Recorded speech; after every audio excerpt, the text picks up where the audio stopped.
2001년 어느 날 이천의 한 공장 직원은 책상 위에 135원이라는 숫자가 적힌 종이를 그대로 두었습니다. 25년이 지난 지금 그 회사는 한국 반도체의 1등 순서를 바꾸어 놓았습니다. 주가 120만 원, 시가총액 750조, 그리고 2025년 순이익 42조 6천억 대 33조 6천억. 삼성전자가 역전당했습니다.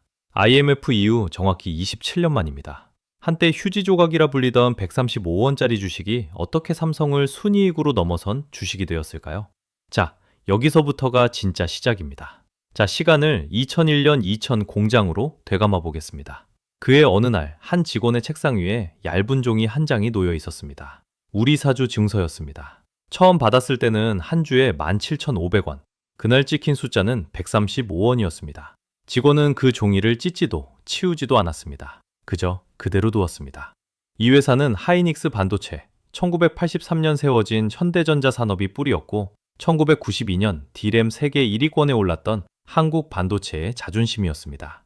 1998년 IMF 외환위기가 모든 것을 흔들었습니다. 정부의 빗길로 현대전자는 LG 반도체를 떠안게 되었습니다. 구본무 회장이 내 눈에 흙이 들어가도 안 된다며 저항했지만 결과는 정해져 있었습니다. 그 시기 국내 기업들은 줄줄이 병상으로 실려가고 있었습니다.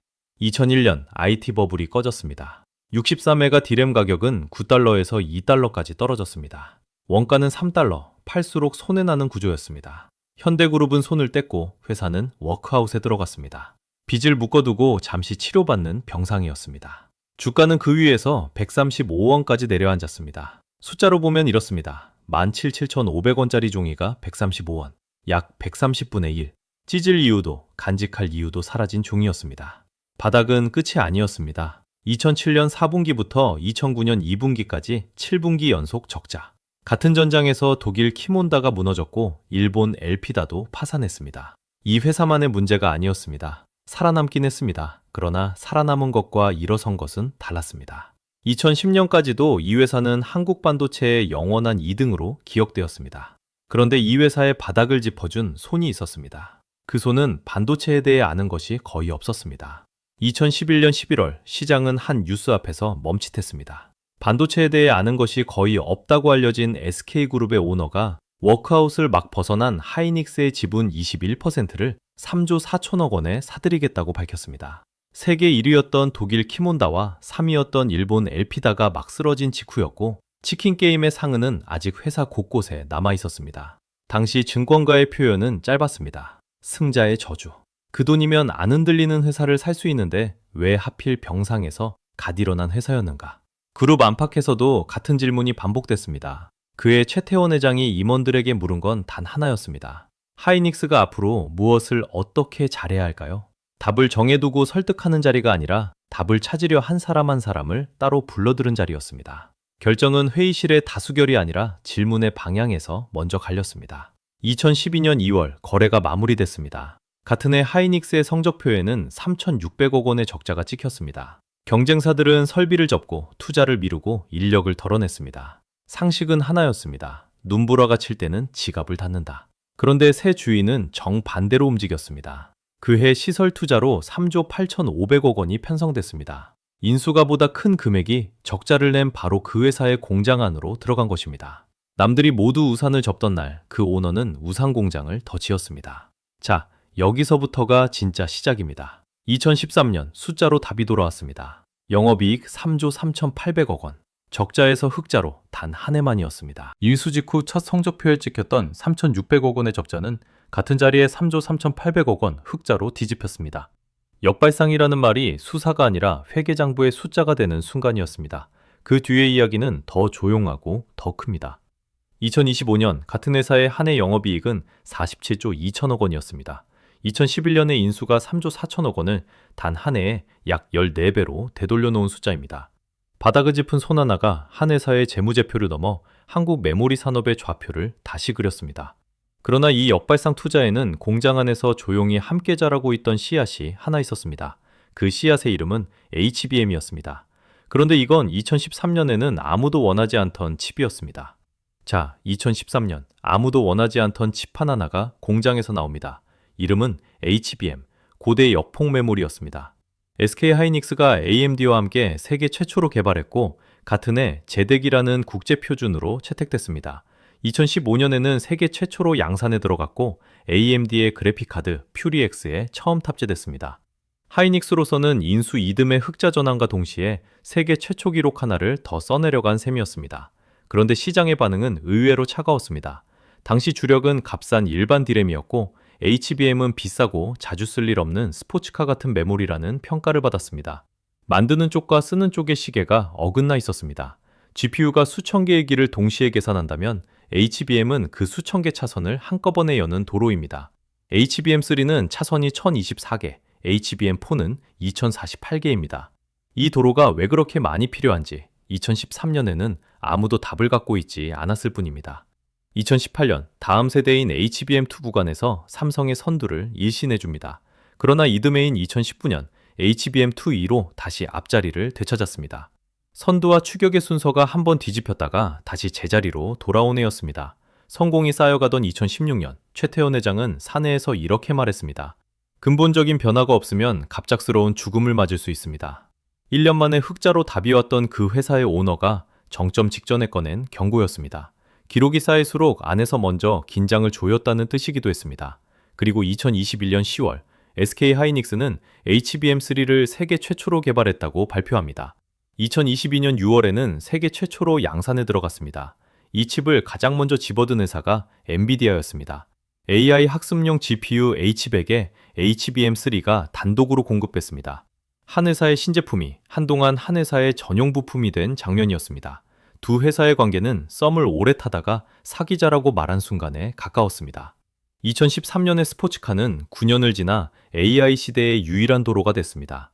HBM3가 열어준 문 뒤에는 더 넓은 방이 기다리고 있었습니다. 그 방의 이름은 AI였습니다. 자, 2026년 4월에 이천 공장으로 와보겠습니다. HBM3가 열어준 문 뒤에 있던 더 넓은 방의 이름은 AI였습니다. 그리고 그 방의 바닥은 이미 이 회사의 칩으로 깔려 있었습니다. 2024년 SK 하이닉스는 HBM3 8단과 12단을 양산하기 시작했습니다. 엔비디아의 H200 그리고 블랙엘 B100과 B200에 이 칩이 그대로 실렸습니다.